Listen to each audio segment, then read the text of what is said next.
What is up, guys? You're listening to the MFCEO Project. I'm Andy. I'm your host, and I am the motherfucking CEO. Guys, if this is your first time, welcome. You don't have to own a business. A lot of guys are like, Andy, you run an entrepreneurship podcast, but I don't own a business. Well, you do run something that's pretty fucking important, and it is the business of yourself. And you need to start thinking it that way. A lot of people don't think of themselves as a business or a brand, but the truth of the matter is that you are the CEO of you, and what we're going to talk about here not only applies to running a business, but it also applies to being the CEO of yourself, or more specifically, the motherfucking CEO of yourself. Okay, life is way too short to not go through it with some confidence, some swagger, and to be a bad motherfucker, to be completely honest. I'm here with my co-host, Vaughn Kohler, the pastor of disaster, Vaughn Diesel, Vaughn the Impaler. We have a number of nicknames. Jean-Claude Van Damme. Yeah, Vaughn Morrison. Vaughn. Yes. Tell the peoples about our guest today. Well, we got Father's Day coming up here, and we got a guy who's coming in, and he has accomplished numerous different things. He has solved a challenge in his own life. He has met a need in the world and in the market, and he is building a brand helping guys be better dads, but he's doing it in a non-cheese-tastic way. He's doing it in a really down-to-earth and edgy way. So we have here Larry from the Good Dad Project. Larry Hagner, sorry. You have a last name. You're not like Madonna or Prince. I was getting ready for you to say like the cable guy. Yeah, Larry the cable guy. But we thought it would be really important to because Father's Day is coming up, and we thought it would be important to bring somebody in who's talking about dads, because I know Andy, your dad is huge in your life. Yeah, and huge for me. But here's the deal. I don't like luck, but I was pretty lucky with who I got as a dad. Right. And a lot of us don't have that same, kind of luck, and I really admire what Larry's doing, because what he's doing is creating a network for people to become better dads who may necessarily not have had that guidance growing up, which I know just from knowing Larry that was the case with himself. So we're going to start off talking about the Good Dad Project, talk about why the Good Dad Project, and then we're going to get into how you're branding it and a little bit of the business side too. So Larry, why don't you go ahead and get started and tell people what the Good Dad Project is and how you came to want to do this. Yeah, I appreciate that. So thanks for having me on. The Good Dad Project really came out of my own struggles as a father. I mean, I struggled. I've been a dad now for 10 years, and to be honest with you, I probably wasted 5 of those years with the wrong mindset.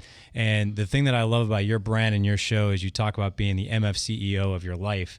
And really, my brand is being the MFCEO of your family and your own life as well. Right.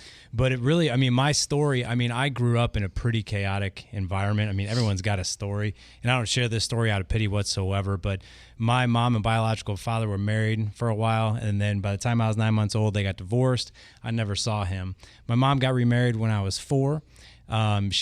This guy was kind of a complete nightmare, to be honest with you. He was really, really nice when he was sober. Unfortunately, he had quite a bad drinking problem. Was mentally abusive, physically abusive. And then by the time I was 10, they got divorced. He was gone out of my life. And when I was 12, something interesting happened. I had the opportunity to meet my biological father, which was pretty interesting when you're the age of 12.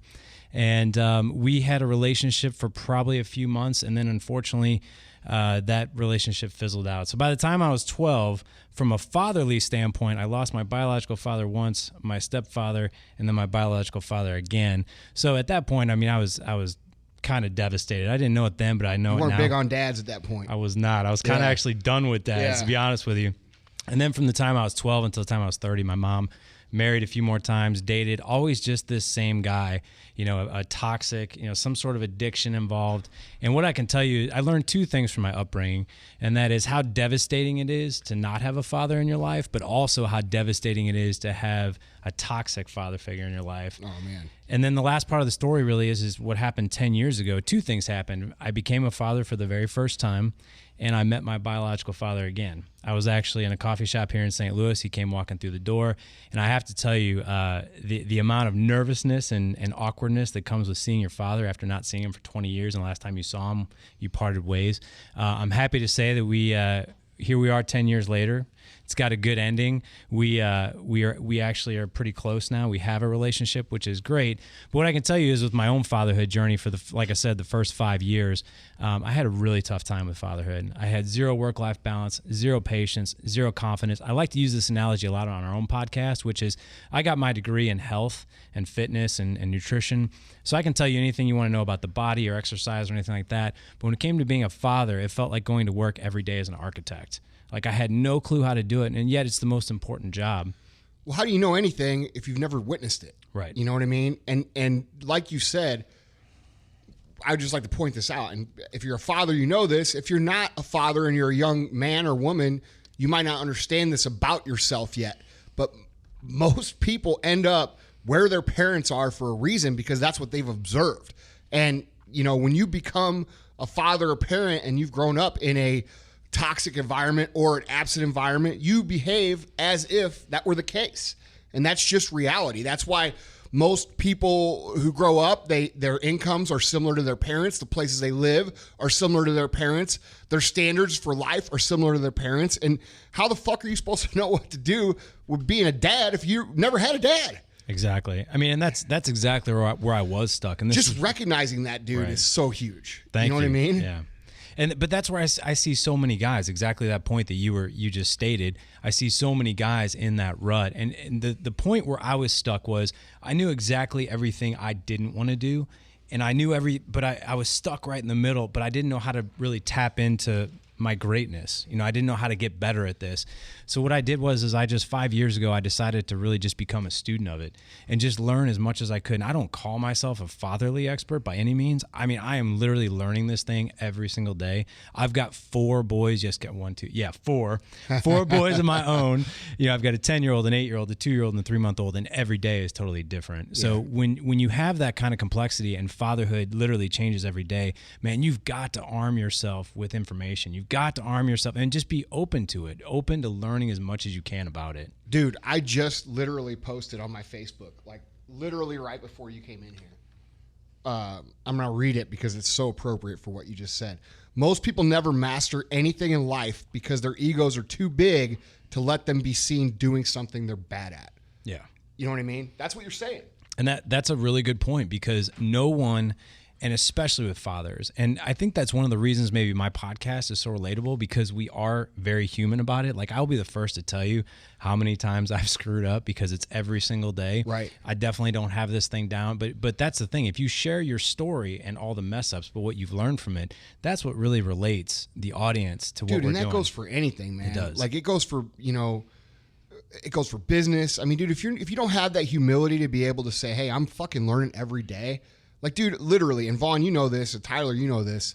I mean, dude, I know I'm pretty fucking good at what I do, but I'm also the first to say, hey, if I don't know, I'll say, hey, I don't know. Or if I screw up, I'll say I screwed up. Yeah. You know what I mean? And that's part of the deal. That's just part of the deal, you know? It is part of the deal, yeah. That humility to be able to say that, not just to yourself, but to, admit it, that's a big part of success in anything. Larry, before you get into the meat of what you wanted to say, I really wanted to say I'm really excited about you talking here and sharing your wisdom with us. I know that there's probably Mr. Asterisk Hole out in the audience who's going, well, what does this have? Well, why are we talking about fathers? But one of the things Andy says all the time is part of success is bringing others with you and being able to transfer that. And who better to transfer greatness to and success than your own family? And I think there are a lot of people, whether men or women, in our audience or our listeners who they will have an opportunity to be, if not a father figure to somebody. And what a better way than to listen to what you have to say. And I'd like to add too, dude, that's a great point. But dude, the seeds of success are much easier planted when people are young. Right. You know what I mean? It's a lot easier to instill successful quality values and habits and all the things that need to come together to create a fulfilling, successful, happy life. We're not all about money here. I mean, we like money, but the other things are just as important. And to put all those seeds together, it's just easier to get those in when somebody's small than to try to break the habits when they're 25. Right. And that's why this podcast, that's why I think this podcast is so important. You might be listening to this and be like, I'm not a father. Yeah, but dude, you don't wait until you're fucking starving to start cooking the meal either. You know what I mean? Right, dude, start thinking about it now. You know, I've been thinking about my family, which I don't have any kids, for 20 years. And that's why I am where I am, because I've let that drive me. Right. I've let the pretend family that I don't have drive me to get my ass to take care of at least the financial aspect I need to take care of. Right. And so if you're young and you're listening to this and you think, oh, it's not for me. No, it's fucking exactly for you. Yeah. Oops. I'm good. Okay. We had a water spill on the set. So anyway, I'm just real excited to hear what you have to say. So, no, I think so. If you look at our message, and if you look at yes, it's the Good Dad Project. I mean, even my book, The Dad's Edge. But if you really look at the content, it really, yes, it's about dads, but it's really more or less about being a better person, about being a better man. And how does that spill over into other areas of our life besides fatherhood? So if you can, the thing that I found when I first went on this journey of self-improvement and trying to be a better man, trying to be a better father, is I read a lot of parenting books. The thing that I didn't relate to with the parenting books was I always felt like it was this author or this person that was talking down to me kind of from like a pedestal, and it was like situational parenting, and I didn't really relate to it. The thing that I did relate to, and the thing that I've loved for as long as I can remember, are books and resources on self-development. So basically what the Good Dad Project is, what the Dad's Edge is it's taking being the best version of who you are and looking at that through the lens of a father. I mean, because if you can be a better man, if you can grow to be a better person, being a better dad is a byproduct of that. It truly, truly is. That makes a lot of sense. Yeah. Dude, on your set, what you said a minute ago about them talking down to you, it's funny that you brought that up, because my brother's getting ready to have his first boy any day now, maybe even today. But we were out on Mother's Day. We were out to eat. It was him and his wife, Emily and I, and my mom, and he just kept going on and on. Like both of them were like, "Man, you wouldn't believe how many people that have had kids. They just try to like tell you how everything is." He's like, they keep telling you, "Oh, you're gonna find out. Oh, you're gonna know." And they're so like annoyed with other parents right now, trying to like tell them shit. It's just like, hey, shut the fuck up, mind your own business. So if you're one of those annoying parents that does that shit to people, realize that it makes people not like you. Well, that's the thing. I mean, being a parent, I mean, there is nothing that will humble you faster than that, because you're constantly learning on the job. And that's part of what we do and why we do it, is to give men just more and more content, more and more information, so they can be ahead of the game. I love your analogy of you don't start to cook when you're starving. Yeah, man. If you can prep and be proactive, you are going to be better armed for any obstacle that comes your way, even when it comes to fatherhood and when it comes to parenting. Absolutely. I feel like that in itself is an issue with society. It comes along with the instant gratification. Everybody wants everything now, but I feel like that also creates a situation where most people never prepare for anything. Yeah.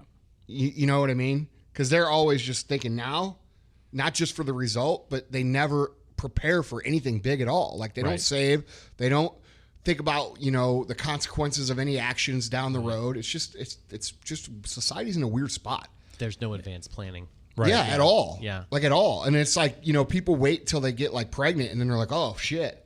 Well, I guess we better fucking think about being parents. Yeah. Right. Yeah. So which came first? I mean, in your mind, I mean. Well, you take the penis. And you should stick it in the vagina. Right. Don't pull out. The question is, so you basically started by wanting to solve a challenge in your own life, which is how to be a better dad. And then, so, I mean, how did this grow from Larry doing his thing to all of a sudden you've got thousands of people, tuning in to listen to your podcast and be part of the mastermind groups and that sort of thing? Yeah. So this really came from my own just frustrated journey as a father. I'll tell you that I remember the exact night that I formulated the Good Dad Project. This was about 4 years ago. My 8-year-old was 4 at the time, and we were getting ready to move, and I was just in a really bad spot mentally, you know, as far as I hated, you know, my job, and I was low on patience and work-life balance. I mean, I was a pain in the ass to be around, I'm not going to lie. So we were getting ready to move. I was packing up one room, and I hate moving more than life itself. I was packing up his toys and all this stuff, and I had boxes literally stacked from floor to ceiling, all these boxes, and I told him, like, hey, whatever you do, don't go in there and unpack those boxes. So I left the room for like 30 minutes. I come back, and there is just shit scattered everywhere, and I freaking blew up. And I took him and I spanked him, and he was just devastated. And I was pissed at myself. And even my wife is probably the most low drama, low maintenance woman I've ever known. And for her to get her feathers ruffled, like, I knew that I had messed up. And she looked at me and she's like, seriously? Like, he's 4 years old. Like, he just wanted to get to his toys. You don't have to get that mad. And I was like, shit, you know? And I thought back to my own childhood, how many times I was hit. And I was like, exactly what I didn't want to do, I just did.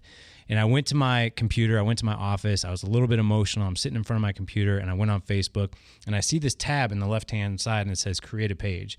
And so I was just like, and for some reason, it was just these words that just came out, the Good Dad Project. The thing was the Good Dad Project was not a mission to help other men. I was the project, it was me. So I needed all this help. What I found was I was like, okay, every day I'm going to just go on and put something inspiring, something that I'm learning.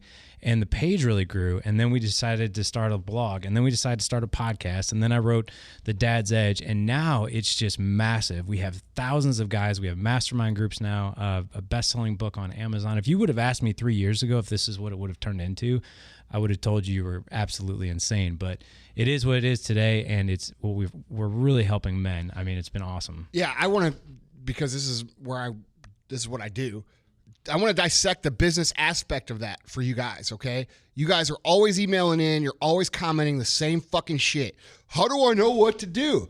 Do what you're interested in. He's the butterfly lover. Exactly. You know, start something you're interested in. I was talking about this yesterday.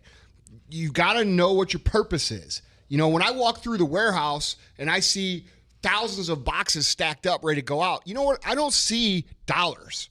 People think I see dollars. And every time I snap it, they're like, look at all that money you're making. I don't fucking see that. You know what I see? I see people who are out of shape getting in shape. I see people who are overweight losing weight. I see a purpose. I say, hey, there is 10,000 people right there that we're helping today. And that's the point.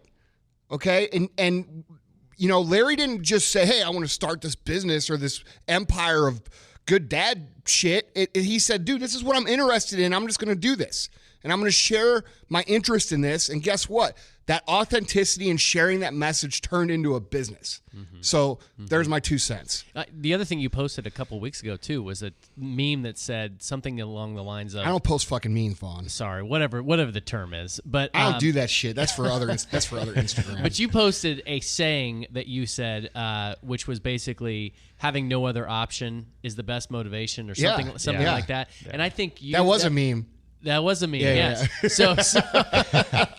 So lack of options. Right, lack of options is the best motivation. Right. And you kind of came to the end of yourself, Larry, and you're like, I got to do this. So beyond being interested in it, which is one component you talk about, you also talk about you got to do this. He's making income off of this. This isn't something, he didn't start this with that purpose. Right. He started it because he had a passion for it, he had an interest for it, and he wanted to contribute and bring people together for this cause.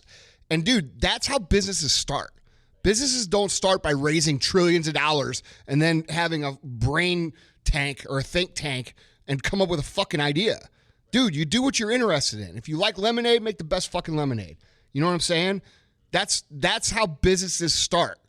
Okay? So all you people who are writing in saying, I don't know what to do, what the fuck would you do if you had to do it for free? Period. Yeah.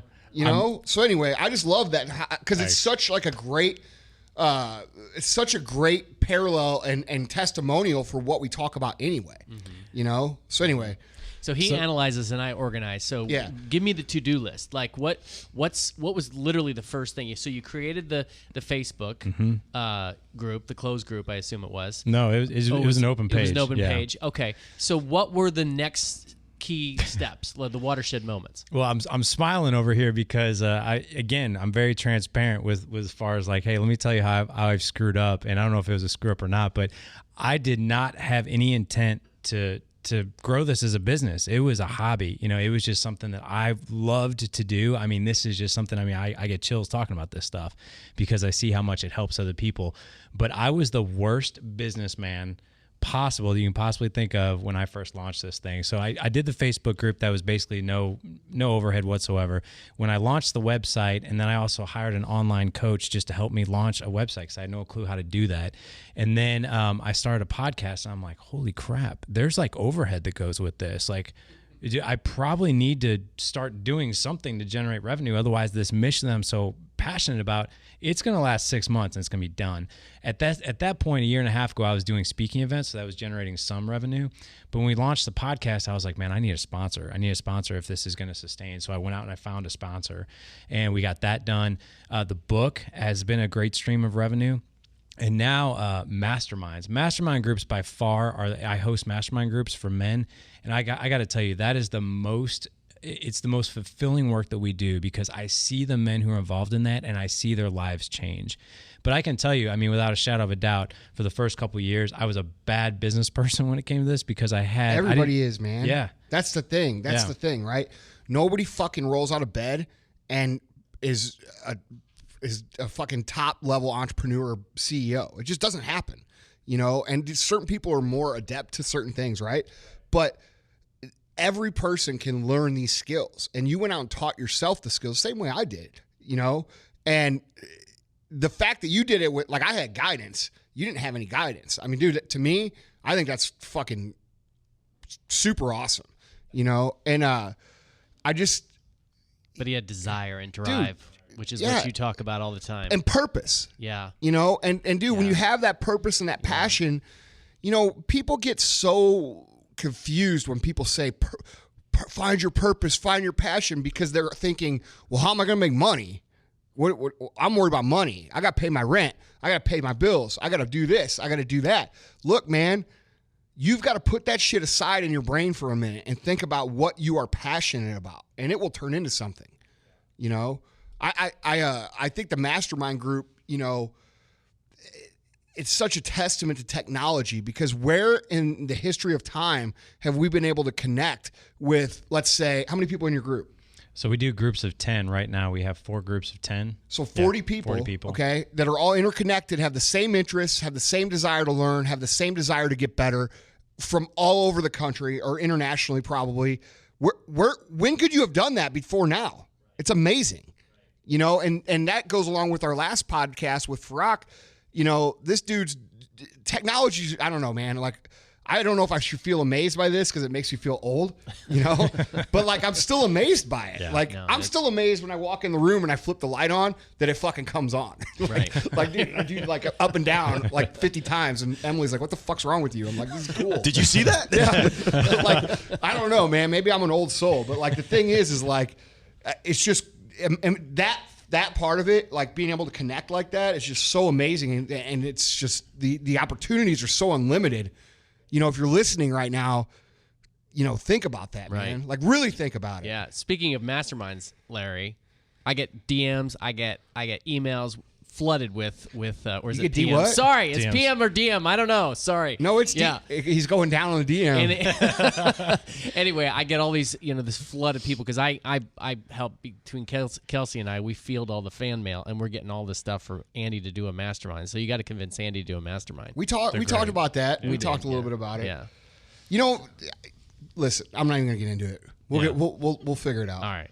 Yeah. Let me say this back to your point of people writing you, right? Let me save you and maybe some of the writers a lot of time. When it comes to someone writing in saying, like, I'm passionate about something, but how do I start this business? The quality of our life depends on the quality of the questions that we ask ourselves. This is something that I've learned, and I've tried. I even teach this to my kids. The quality of your life depends on what type of question are you asking yourself. So, for instance, if you're asking yourself, how am I going to make money at this? That is the wrong question. The question really is how can I create something of value that's going to impact others and change their life? Right, because when the value's there, right, the money will be there. Exactly. If you don't focus on the money and you focus on the value, you focus on the content, you focus on, I mean, like you guys, you're in the health space. You change people's lives physically, mentally, emotionally, because we're connected to our bodies. The healthier our bodies, the healthier we're going to be. It's the same thing with being a father. If you're going to be a good father, you have to arm yourself with good information to be the best version of who you are. And that starts with asking yourself. And if you're a businessman, you need to ask yourself the right questions that's going to lead you to the right solutions. Yeah. Especially with being a father, man. Think about how important of a job that is. And so many guys just wing it through and they're like, oh, I'm doing fine. Well, wouldn't it be worth you investing a little bit into trying to, what if you learn one lesson? Isn't it worth whatever? Mm-hmm. You know what I mean? Mm-hmm. Like, that's how I look at things. Like, when I read a book, like, people are like, well, I want to read a book, but I don't know which one to read. I'm like, fucking read them all. Yeah. And you know what? If you find one sentence in that 7 hours that makes you think something or sparks an idea or creates a thought that becomes something, dude, was that 7 hours or 8 hours you put in reading that book worth it? Of course it was. You know, and I guarantee you, dude, there's not a book out there that's written, not one, that you can't learn one thing from. It doesn't exist. Well, and back to your love affair with technology. I mean, we're living in a time where nobody has an excuse. So if you say, well, I'm not a reader, fine, listen to a podcast or go to a mastermind group or watch YouTube. Yeah, there's so many resources out there. Although, on the other hand, a lot of the resources in the dad space, you rightly pointed out, we're lacking something, which is, of course, something we talk about is differentiating yourself from the rest of the field of people out there, which you've done really well. Well, thank you. It's been one of those things where we are literally paving it as we go, because if you look at the dad space out there, there's not a whole lot of guys who are doing it. So we're making this as we go. I mean, we don't have any track to follow whatsoever. Do you think that's a pride thing that a lot of dads have? They're not willing to accept that they're not a good dad, so they don't want to put that out there? I think it's an ignorance thing. I think people don't think of it as, they think it's automatic. Like for you, it was an obvious problem because of the way you grew up.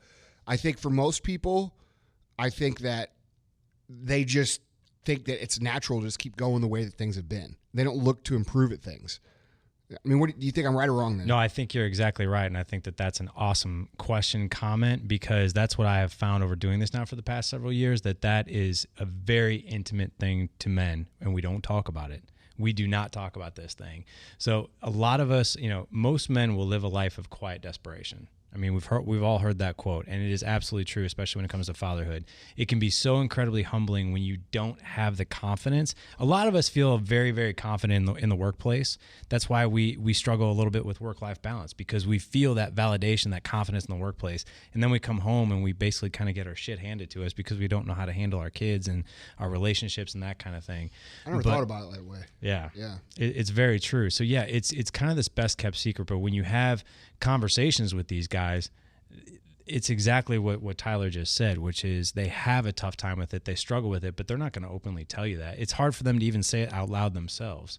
I mean, so that's why I think a lot of times the content, the way we present it on the podcast, is like, hey, we're arm in arm with you guys. Like, there are times that we have sucked at this too, so we get it, we understand the frustration, but let me show you some ways that we've learned and we've done things a little bit differently. Mm-hmm.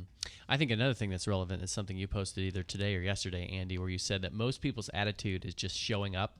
Like, if I just show up and do my work, I should somehow get a prize or get paid for what I'm doing. But so many dads, I think maybe that's their mentality. They're like, well, I'm not a bad dude. I'm showing up. I'm not a deadbeat dad. I'm not like abandoning I go to T-ball. Yeah, I go to T-ball. But it's like, okay, great. So you're doing the minimums, but are you really committed to doing something that is just above and beyond the call of duty to really transform someone's life and really transform your own life?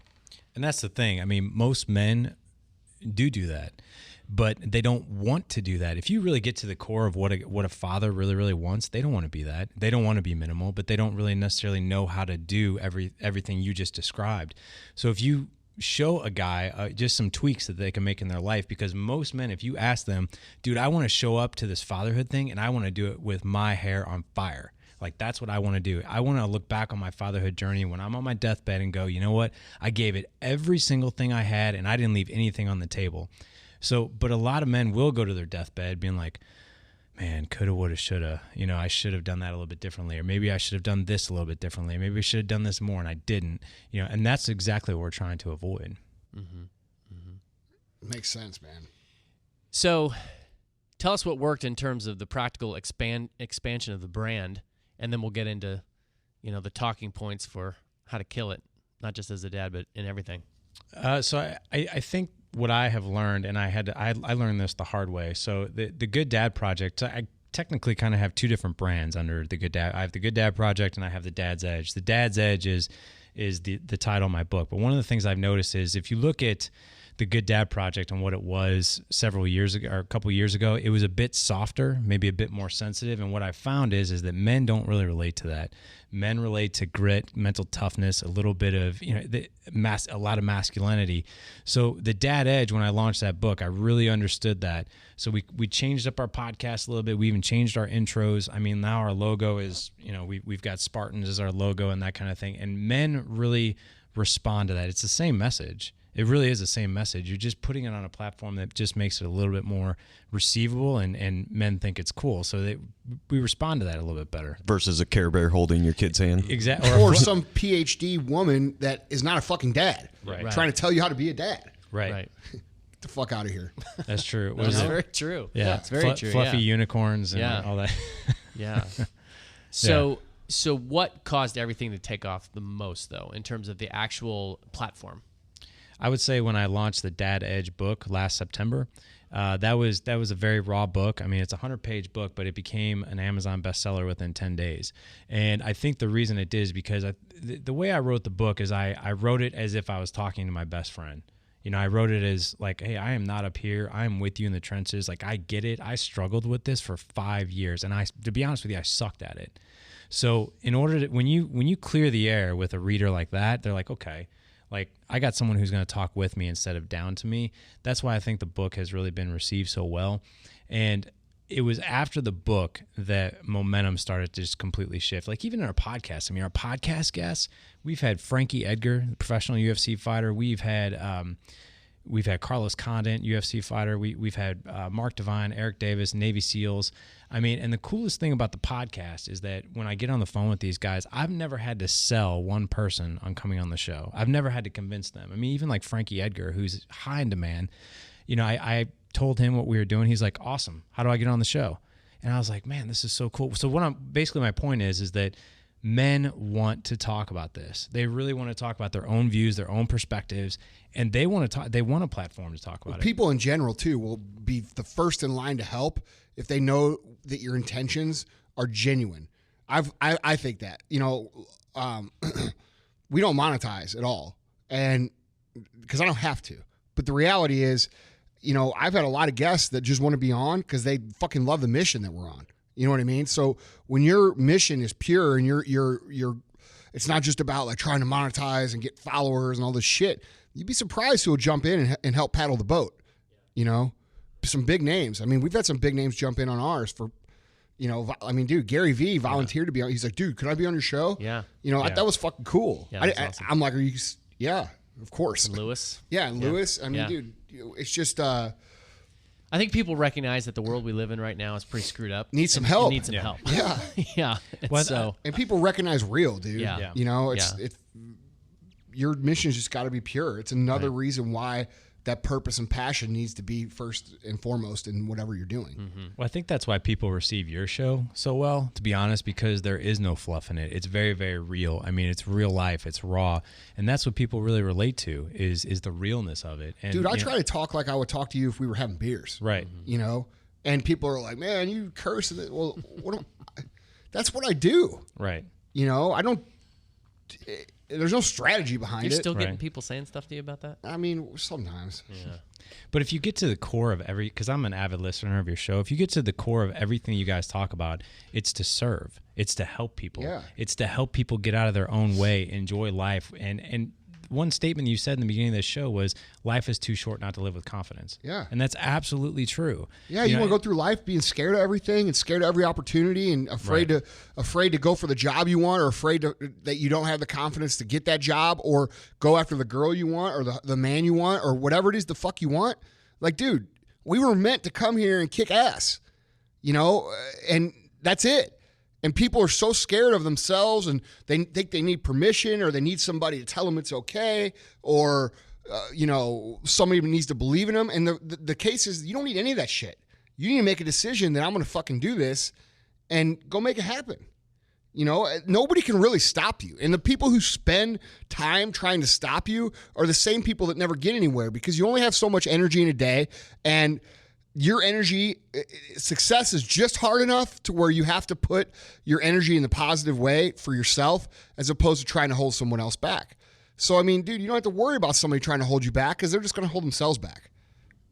That is one of the things too. You do something like this. I mean, the haters kind of come out of the woodwork a little bit, but I think it's because there are people out there that just don't want to see you succeed. I mean, and that's one of the things, going back to the whole dad thing. I even put a chapter on this in my book, which is be very mindful of the people that you surround yourself with. There's a chapter called Choose Your Peers Wisely. It's so important to get the toxic people out of your life. Completely out. Yeah. Like zero contact. Right. Yeah. Yeah, and unfortunately, sometimes, I mean, even with my upbringing, those toxic people showed up as family, and that happens. Me too, man. Yeah. Yeah. So that absolutely happens. But in order to be the best version of who you are, you've got to be around people that will build you up. Now, I'm not talking about people who are going to be fluffy and pat you on the back, but people who are going to challenge you, people who are going to be challenging you because they want to see you succeed. They want to see you become better. Right. Yeah, dude. I mean, I've had to cut my circle way down. Way down. Even family way down, because, dude, and we've talked about this before, people come up and they underhandedly insult you, like, oh, you still got that little vitamin shop? Like, yeah, motherfucker. I still got that vitamin shop. You know what I mean? Yeah. Just shit like that. You're still trying to be Tony Robbins? Right. Exactly. Yeah. That's what it is now. That's what it is now. Exactly. And, dude, I just keep to myself, do my thing. And those same people, they're eventually like, oh, I'm so proud of you. Fuck you, man. You know what I mean? Like, dude, I'm like the kind of person, I don't forget shit anyway. Yeah. So when people make comments to me, I remember them forever. And then, like, when I want to quit, I fucking think about that. And I'm like, fuck that guy, I'm not quitting. Yeah. But anyway. Drop some science on us, Larry. What do we need? Talking points, best insight you've gotten from some of your your guests. So, obviously, the principles are transferable to anybody, but give us the best nuggets. The best nuggets for sure are, again, I'll go back to the quality of your life depends on the quality of the questions you ask yourself. I mean, if you ask yourself weak-minded questions, any question that you ask yourself, and we always default to this in our mind. Let yourself off the hook. Yeah, or to be like, why can't I? Right. Or why me? Why does this have to happen to me? If you're asking yourself questions like that in any situation, it's the wrong question. The right question is how can I? Or what is it going to take for me to do X? Those are the right questions. So in any situation, even with our kids, I even teach this stuff to my kids, which is if my kids fail at something, instead of berating them for failing, my question to them is like, okay, hey, you struck out or you lost the match or you got an F on that test. You got an F on the test. So what do we need to do to make sure we don't get an F next time? And then they start thinking, instead of me just lecturing them, they start thinking, well, I guess I better study more. Okay, well, when is the best time for you to study? Well, I think the best time for me to study is in the morning because, at night I'm tired. Okay, so what we're going to do the next time you have a test, we're going to get up early and we're going to study. Just things like that, just empowering questions that lead you to better solutions. Dude, and that's not just a trait of a dad, that's a trait of a leader. Exactly. You know what I mean? Yeah. That's a pure leadership quality that you have to develop if you're going to run a company of any kind or develop to become a leader of any kind. A coach, an athlete, an entrepreneur. You've got to be able to get people to understand and come up with the answers to their own questions. Because, dude, there's a big fucking difference between telling somebody, hey, you need to do this versus asking them, hey, what do you think they need to do? And them coming up with that same answer. Big difference. One of my favorite things to do as a CEO is to ask people when they come to me, well, hey, hey, Andy, blah, blah, blah. Well, what do you think we should do? And then if they don't get it like the first 2 or 3 times, then I tell them, and I don't tell them like, hey, you need to do this. I tell them like, it's more like, well, don't you think something like this would make sense? And then they're like, oh yeah. And then we could do this. And they build on it. It builds their confidence. I never thought about that as terms of like to your kids. Cause I don't have any kids, know, but it's definitely easy to lecture them. And even ourselves, we'll get in that mindset of like, well, maybe I'm just not enough of a father for them to teach them these lessons. Well, it's like, well, you're asking the wrong questions. Ask the right questions, the empowering questions. The other thing that we always hear about all the time is patience. Most men will struggle with patience, and that's really just a matter of, again, asking yourself the right questions. When we get frustrated, when we're in the heat of whatever obstacle it is, whether we've had a long day at work and our kids want, we have meltdowns at home and whatnot, it's literally asking yourself the right question in the heat of the moment as well. So instead of blowing up and, like, for instance, when I spanked my son, I could have easily have paused and said, now, wait a second, what do I want to do here? I don't want to do this, but instead I just reacted. Most men, what will happen is they'll just react. They'll just react, and then they feel like total shit after they do something, after they blow up or whatever. I literally see this every single day. So I think it's be able to create a productive pause in your thinking and ask yourself a better question. I've personally had a really, and I still don't have that mastered. I mean, I don't. Like, I still react, and not in business. You know what I mean? Mm-hmm. It's just that's such a hard thing to work on especially if you have any kind of fire inside of you. You know what I mean? If you're a type A driven person, it's hard not to react. You also have to always talk yourself out of it. Right. But it's creating, and it takes so much practice. And this is something we talk a lot about on our masterminds, is and we break it down of exactly how to do this, like, mentally. I even have a visual, like, flow chart that I use that actually shows how to do this, when to ask yourself the question, when you start to feel the feelings of anger, panic, resentment, whatever it is, that is your cue to ask yourself the right question. Whenever you hear the words, why can't I, or why me, boom, that is when you need to ask yourself a better question. Mm-hmm. So, Larry, we always talk about the importance of being mentally tough and the success, successful people are very strong, mentally tough. But, Andy has talked about in the past that everybody you admire once felt like a fraud. And I think there is obviously a persistent struggle with feeling like a fraud. And, I have two daughters. As you well know, fatherhood is a very humbling thing. So what would you say is the first step, not so much in terms of reacting, but what if you're just, like, chronically critical of yourself? How would you counsel guys to change that? We see that literally all the time. Guys are just we're self-sabotaging, and we do it in a very quiet way. And it goes back to, we were on a mastermind call actually last night where a guy, he was the man in the middle last night, which means we dedicate 30 minutes to whatever his topic is. And everything that he was talking about was that self-sabotage talk. So it goes back to, which side of that voice are you feeding fear, or are you feeding courage? Because whenever you start to hear that voice of self-sabotage, you're feeding fear. You're feeding that thing that just yammers away your confidence. And again, we said at the beginning of the show that that's the last thing in the world that you want to, life is too short not to live without it. So again, I know I'm repeating myself, but it goes back to asking yourself the right questions, which is I'll give you a perfect example. My son, 2 weeks ago, right before school was out, he didn't want to do homework. And if I could paint a picture for you guys, I had my 2-year-old on my legs screaming. I had my 3-month-old screaming. My wife was out on a run, and my son was just basically banging on the table saying, I'm not going to do my homework. Now, here I am. I've been doing this Good Dad Project thing for like 4 years, right? And I did the very grown-up thing. I literally took my fist, I slammed it on the table, I got nose to nose, and I said, you are going to do your homework. And I literally, like, scared the bejesus out of this kid. But I got up to that point where it was a self-sabotaging, like, why can't I handle this? Like, I got this going on. I got this going on. My kid's crying. Why can't I handle this? And I blew up. So when you do have those situations where you blow up, the biggest thing you can do is create healthy awareness around that. And one of the things that I did was I taught my son a lesson in that moment, which I went back to him and I basically said, look, we all know what you did wasn't right, right? Yes. Okay. So you should have done your homework. We know that. However, the way I reacted was completely wrong. I shouldn't have reacted the way I did, and I am sorry.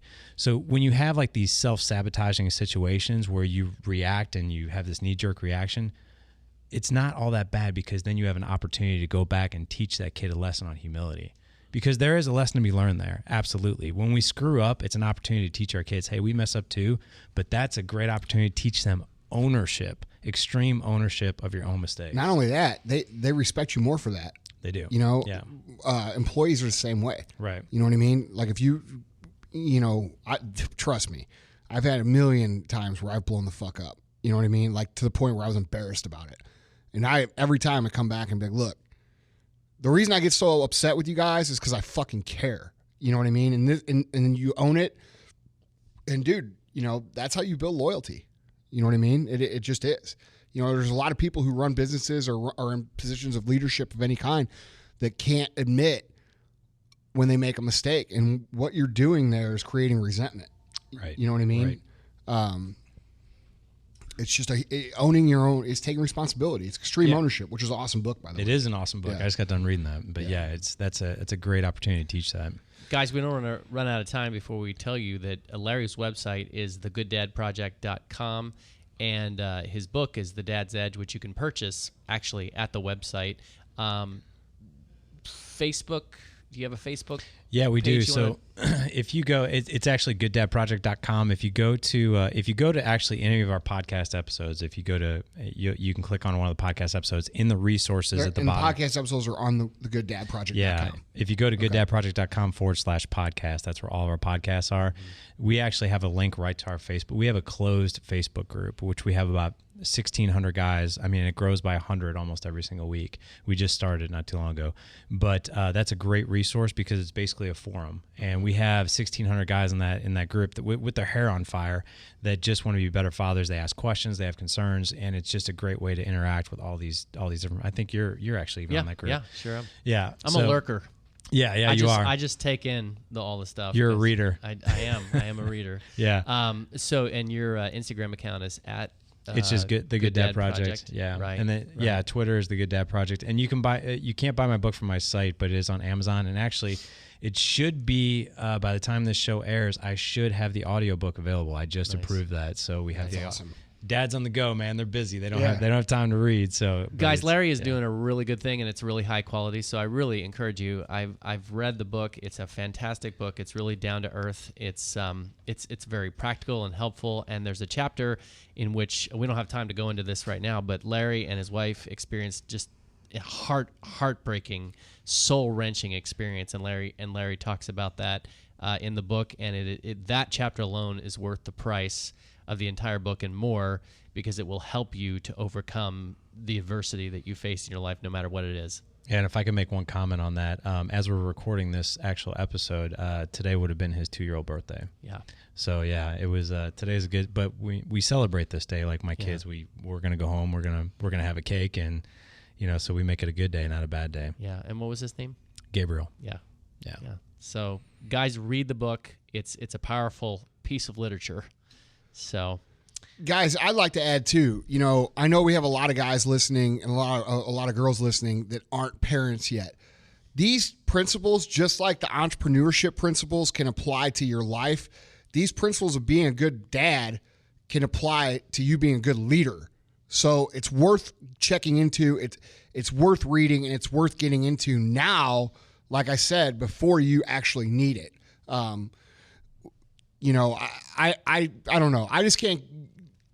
The parallels that you and I have talked about, it's just so funny because it's like you could take everything, all the principles that Larry talks about, and put them directly into leading other people. It's a good thing. Mm-hmm. So, dude, I'm real happy to have you on, man. I appreciate it. Yeah, man, it's an honor. And like I said, it's not necessarily a site or a podcast or even a book on parenting. It's more just being the best version of who you are and letting that being flow a leader. Through. Right. Yeah. Exactly, man. Mm-hmm. Exactly. Nice. Thanks, Larry. Well, cool, guys. Well, hey, listen, guys, we appreciate you. We love you. The best thing you could do for us if you want to help, if you're getting value from the podcast, is to share it with your friends. You see the clips that I post on Instagram and Facebook. Anything you guys like, the best thing you can do is share. So, and you're on YouTube now. Yeah, we're on YouTube. So we're going to be hitting that hard. Tyler and I had a meeting about that last night. So, all right, guys, we'll see you next time. Okay, what's up? Shut up.